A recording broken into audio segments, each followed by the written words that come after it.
Today we are going to begin the Odyssey. This is a book that has many different translations, and it's quite possible the one I'm using is not the one that your class is using, but this is the one that is generally considered the best translation.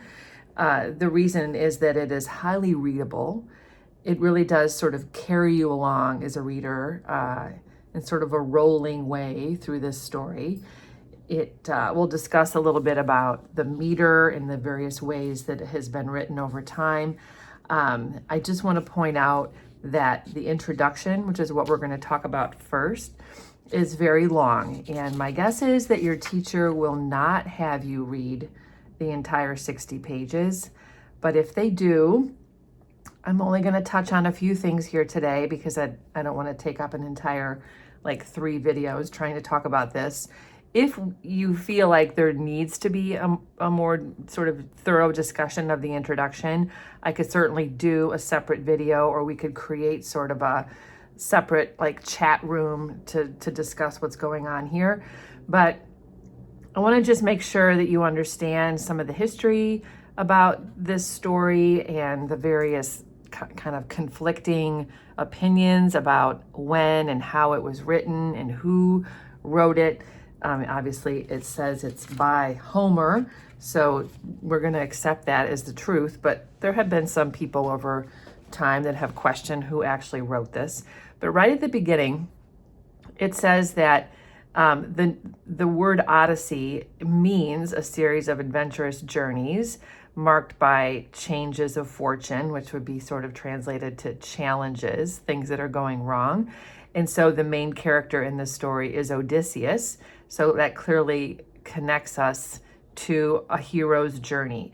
And so one of the main themes that teachers will use to teach this book is to sort of make sure students understand what is a hero's journey. We will see hero's journeys in all sorts of things that we read throughout our lives. We will also see heroes' journeys in our own lives at various times. In fact, some teachers will have students write their own hero's journey so that they can see how these steps that make up the hero's journey are really applicable to everyday life, no matter when you were born, no matter where you live. It's a very universal experience. So I'm just going to go through what is the hero's journey. Now, there are, again, many versions of this. Some have 12 different steps, some have more. So there can be steps within these sections, but these are the main things that I think you want to be paying attention to. The first step is just living in the ordinary world, meaning the world that you understand. The call to adventure is to step outside your comfort zone. And that can be obviously figurative in the sense that you're just doing something you've never done before, but it can also be literal, where you're leaving your world and going someplace else, which is what's going to be happening in the Odyssey. Initially, when someone is sort of called or offered the opportunity to have an adventure, they might refuse it. Oftentimes they will refuse it because it sounds very intimidating and something they're not willing to do. So that is the third step. And then meeting a mentor. This is somebody who gives you confidence, who helps you understand how you could actually do it. That maybe you have someone who will help you through these various challenges that you're not even aware, what they could be. The next step would be the threshold, crossing the threshold, taking the actual step to begin the journey, to begin this adventure. And then on the adventure, there are many, many, many challenges. And some of this honestly connects to the basic plot structure of any book where, you have rising action, which is definitely things happening, a lot of times conflicts. Well, in a hero's journey, these conflicts are much more extreme, and there are many of them, and they tend to get more and more threatening and difficult over time. The final conflict, the abyss, would be maybe the hardest conflict of all. This is when the hero would question turning back, would think, this is too much, I cannot do it. And maybe they would fail to see the journey through. But if they can make it through the abyss, then they reach the reward, which is the actual achievement, mastering the situation, whatever that might be. and then the return home. So this is something that I think your teacher will talk about throughout this book, which is, as you can see, very long, but it doesn't take that long to read, honestly. I mean, each of these little chapters are, I think, manageable for at least like an evening or 2 evenings worth of reading if you're thinking about assigning this work. I know some teachers don't teach the entire book, which I think is a shame. I think there's a lot to be said for teaching the entire thing, and so we're going to be doing the entire thing here. And I certainly hope your teacher will have you do that as well. So this is giving some background. How old this is. Basically, 2,700 years ago is when people believe this story was first created by a poet named Homer. So what's interesting is that there were no records from like 800, 900. That was a long, long time ago. But there's enough consistency in the story being handed down and stories of different civilizations knowing of Homer or knowing of his writing, his poetry, that it's believed to be like, this is solid enough. We're going to call it, Homer wrote this, and we're just going to be good with it, really. It's just how we have to sort of think about it. But this is a very thorough introduction, and it really does go through, like, who knew of Homer, and how was the story originally told? Some accounts would say that it was always spoken, that Homer was not able to write, and that this is a story that he told. However, there is also a lot of evidence that he did know how to write, and honestly, the length of this would indicate that he would have needed to write it. So this is sort of going through all the different manuscripts and how it came down through, or I should say came up through the centuries, because it was, time after time, years after 100 years, we had this book emerging. These stories were emerging. So it talks here about periods of time when Greek wasn't spoken. So there were periods of time when people didn't know or couldn't read this book. And then, it says here in 1453, Byzantium fell to the Ottoman Turks and the Greek Empire came to an end. And during its long life, it had been carefully preserved, copied, and recopied a select number of these masterpieces, which among them was Homer. So it's kind of explaining that even though there were, periods of time when Greek wasn't spoken and the Greek Empire was not even around, that the stories survived. So I'm also pointing out over here that we have different beliefs about when Homer wrote this. Was it in the 9th century? Was it in the 12th, 1200 BC? Like, again, there's no way to really know for sure. It's just piecing together of little bits of information and opinions all across Europe, really. Men might disagree about the date, but everyone believed that Homer was blind. There are some references in his writing that indicate that. It's also indicated that he probably did sing when he told stories, but that he was also a poet and that he probably also was writing.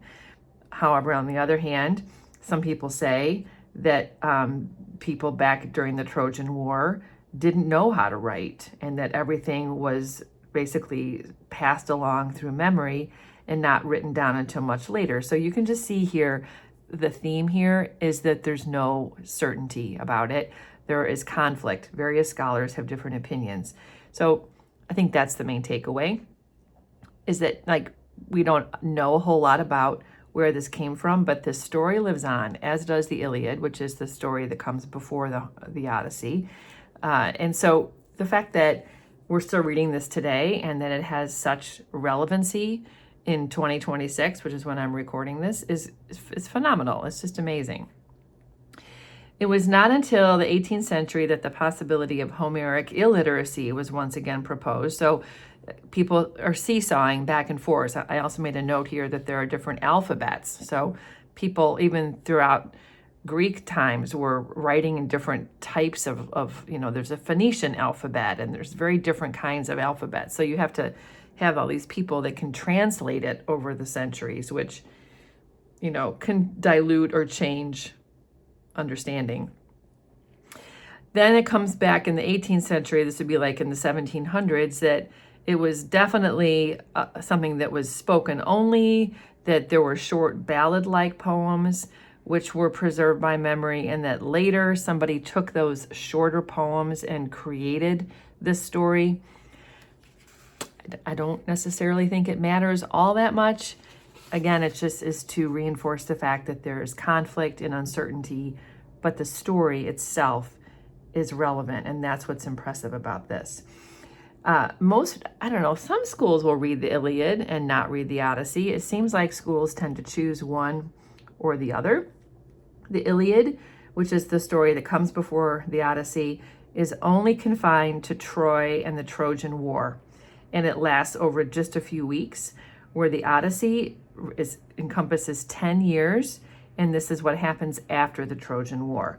And there's also a reference here, which is what we're going to talk about when we first begin the actual reading of the book, that Telemachus, who is Odysseus' son, has the first 4, they call them books, but they're basically chapters in the story. And some people debate whether that was intended to be there or not in the original version.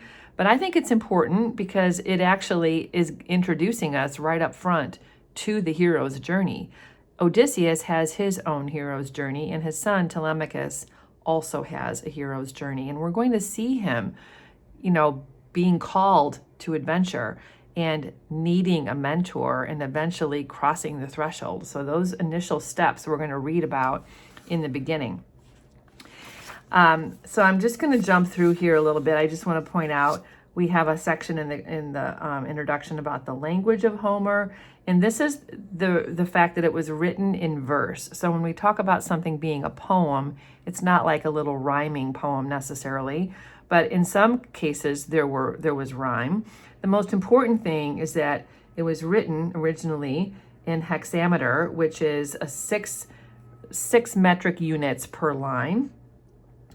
And that is not the case in this translation. There is another translation that is written in iambic pentameter, which is more similar to Shakespeare. This is not written in any kind of a meter, which is what makes it, for many people, easier to read. It's more in blank verse, but it still has a melodic quality to it. It still has rhythm. It does not read like just a regular novel would read, or even like this reads. You'll see that it definitely has a feeling of a ballad, a feeling of a poem. So another thing I just want to point out that you'll see again and again in all of the versions, but in this one too, is that Homer uses what is called epithets to describe characters. And this was sometimes believed to be a way of remembering and visualizing each character if you're telling the story versus writing it. But an epithet is a repeated descriptive title for a character. Like, Achilles would be swift-footed Achilles or something like that, or wise Athena. Like there's just various descriptions of characters that remind us what is their key central quality. And it helps us keep them straight, honestly, because there are a lot of characters in this story. If we move on to some other elements of this introduction, this is a lot about composition. This goes on and on and on. It talks about the Iliad versus the Odyssey. We're getting some references here to location. I mean, all of this takes place in real Greek locations. I'm going to jump over. It talks about certain elements of characters here, like what does it mean to be a voyager? What does it mean? I'm going to keep flipping here. What does it mean to be a hero? So again, it's possible that your teacher will have you read little sections of this. I personally feel like as an instructor, it's best to sort of introduce these things on your own to students and explain what it means to be a hero. And then there's going to be examples here of heroic phrases within the story that help emphasize what does it mean to be a hero. Another important element here is the gods.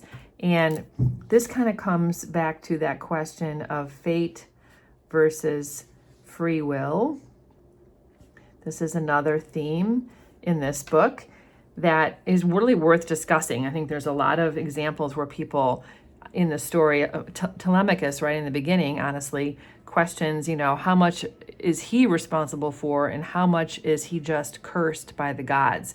And that goes for Odysseus too. Like, how much of his suffering is coming about because of his own choices, his own free will, versus fate, which is what would be coming from the gods. So that will get discussed, as you can see, in great detail. There's also references here between what women are supposed to be doing during that time and what men are supposed to be doing, and how women can have power over men. We're going to see this a lot with Odysseus. He is frequently challenged by women. Meanwhile, his own wife Penelope is waiting patiently for him at home. If we can continue going here, the end of the Odyssey, we do have I'm not going to tell you the ending, but clearly, since this is a complete hero's journey, we're going to hope that Odysseus does come eventually home. The question is, will he stay there? This is a part about pronunciation. And here we have all kinds of maps. You might come look at this at some point as you're reading, because it's going to talk about all the various places where he goes in various passages through the Mediterranean Sea, various islands where he gets stuck. And this can sometimes be, these can be good references here. I also just want to finally point out that another theme in this book is virtues. I have a better list here. Virtues versus vices. Now, these are called Greek virtues, but these are universal virtues. You'll see again and again, though, that the Greeks value hospitality. In every situation, when people come together, they are offered a meal, they are offered to have their feet washed, they are offered gifts. So there's a practice of hospitality that we'll see in almost every situation between people. There's also a lot of respect for the gods, because they do believe that the gods have power over them, at least in some instances. Self-control is an important vice. Being devoted to home, having a homecoming is an important, did I just say vice? I meant virtue. Self-control is an important virtue. Devotion to home. Justice is an important virtue, as is excellence and intelligence. And these are really important qualities for Odysseus, because people are valued if they are excessively brave, intelligent, and have high standards for themselves. And that's something that is true of Odysseus. The vices we will also see right in the beginning. We'll see the vices with the people who are living in Odysseus's home while he is away. Gluttony, to be slovenly. These are behaviors that are sort of disrespectful to the people around you. They're disrespectful to yourself. It's like Pleasure Island, doing whatever you want and not thinking about the consequences. Hubris, pride. This is definitely a vice. This is a negative quality. Of course, there are times when it's good to be proud, but excessive pride is not good. It also sometimes will bleed into disrespecting the gods. If you're too proud, then maybe you're disregarding the higher powers that you should be respecting. Self-destructive behavior kind of comes back here to being gluttonous or slovenly, to be disloyal, and to be lawless. These are all things that are considered, obviously, vices for all of us, not just for the Greeks. But during this time period, when this was being translated, told, read, these were really central sort of values and expectations of society, which will come up again and again. So I hope this just kind of gives you a general sense of what we're going to be reading here, and then we will begin the book with book 1 the next time.